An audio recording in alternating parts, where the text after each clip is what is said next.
السلام عليكم ورحمة الله وبركاته. أهلا وسهلا بحضراتكم حلقة جديدة مع حسن الهلال، ونبدأ كلامنا زي ما تعودنا بالصلاة على النبي صلى الله عليه وسلم.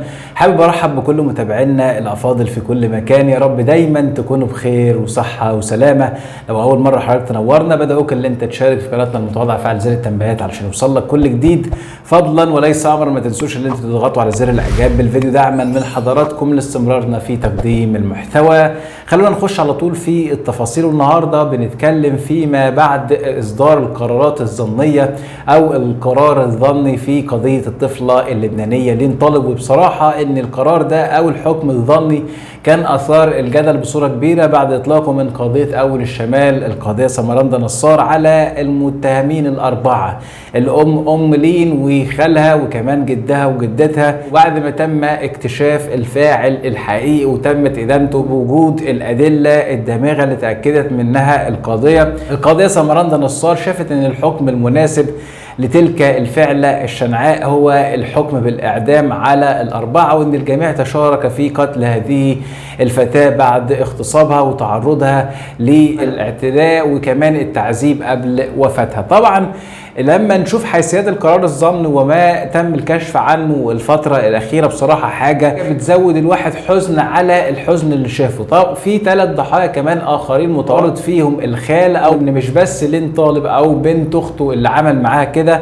بل إن الراجل ده عرض الاعتداء على الأطفال الصغيرين. لين ما كانتش الضحية الأولى، في موضوع تاني في 3 ضحايا آخرين كمان. الصور اللي لقوها اللي بتجمعوا مع بعض الضحايا وحاجات يعني كانت صعبة جدا. وفي النهاية الواحد دلوقتي يتوقع أي حاجة طالما الخال هو اللي بيعمل كده في بنت أخته، وطالما كمان الأم والجد والجدة إن المفروض أعز من الولد ولد الولد شايفين حفيدتهم وبنتهم بيحصل فيها اللي بيحصل وبتموت قدامهم بالبطيء، وخايفين من الفضيحة وخوفهم من الفضيحة خلاهم يضحوا بالبنت. وحتى آثار التعذيب كانوا بيحاولوا يخفوها من على جسمها النحيل قبل وفاتها بان هم يحطوها في ميه وملح على اساس طبعا الكدمات اللي موجوده دي تختفي، ولكن يشاء ربنا سبحانه وتعالى ان كل الادله دي تتجمع ضد هذه الاسره الشيطانيه، الاسره اللي تجردت من ادنى مشاعر الرحمه والشفقه. بنت كانت بتموت ما بين ايديهم مدار ايام، كل ثانيه كانت سنوات من العذاب بتمر بيها تلك الفتاه الصغيره البائسه، ولكن لم ترحم دموعها ولا صرخاتها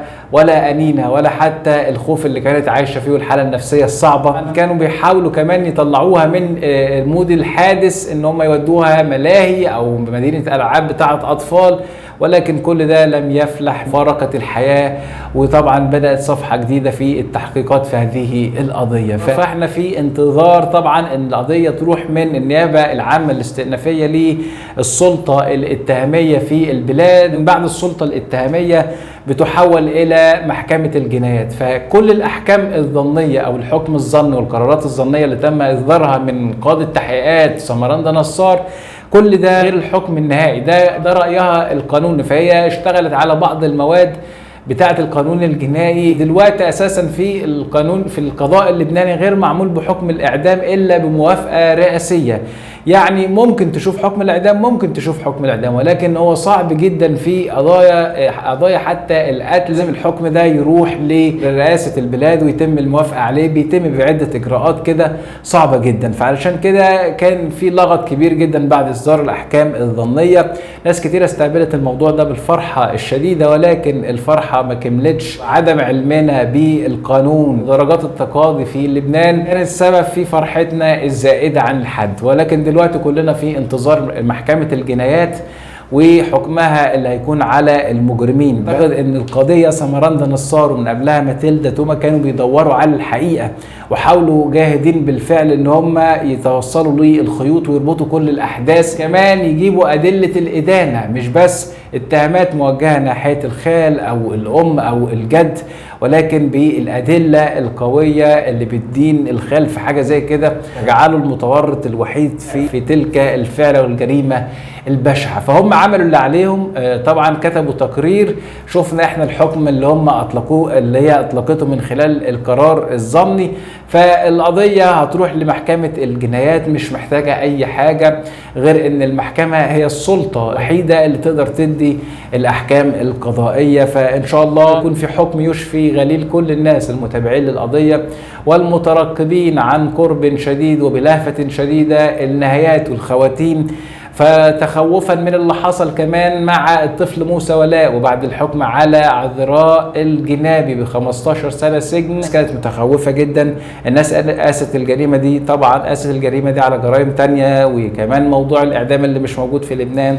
فان شاء الله يكون الحكم رادع، وان شاء الله يكون يجيب حق البنت. شفنا بعض اللقاءات، شفنا لقاء اتعمل من قناة العربية مع والد الطفلة ومع جدتها لابوها، وشفنا حالة الحزن والتأثر الشديد، وشتان الفارق ما بين الاسرتين، ما بين اسرة الوالد وما بين اسرة الوالدة لعنة الله عليه، اللي ما فيهمش ولا واحد عنده ذرة رحمة، زي ما يكون كده تم اختيارهم ان هم يكونوا ويعيشوا مع بعض.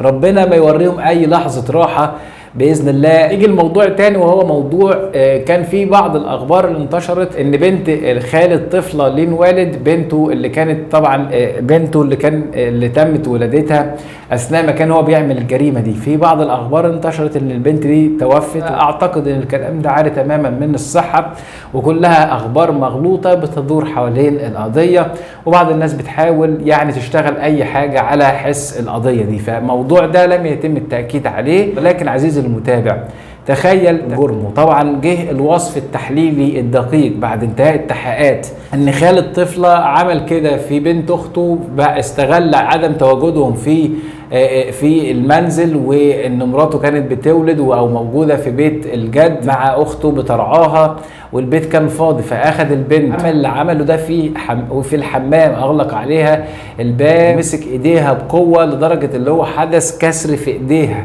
وكمان حط شريط لاصق على بقها علشان ما تصوتش وتصرخ. رغم ده كله البنت حاولت وخربشته بضوافرها في رقبته علشان تسيب اثر للفاعل اللي عمل معاها كده. سبحان الله، بنت مسنها الصغير الا انها ابت الى اخر انفاسها اللي يحصل معاها كده، ولكن هذا الذئب البشري لم يرحم خوفها ولا بكائها وصرخاتها المكتومه. فان لم يكن الحكم رادع في محكمه الدنيا، فهما في انتظار ان شاء الله احكام الاخره، وما ربك بظلام للعبيد. شكرا جزيلا لحضراتكم، اتمنى لك دوام الصحه والسلامه والعافيه. اشوفكم في لقاء اخر يتجدد بمشيئه الرحمن مع حسن الهلالي، والسلام عليكم ورحمه الله وبركاته.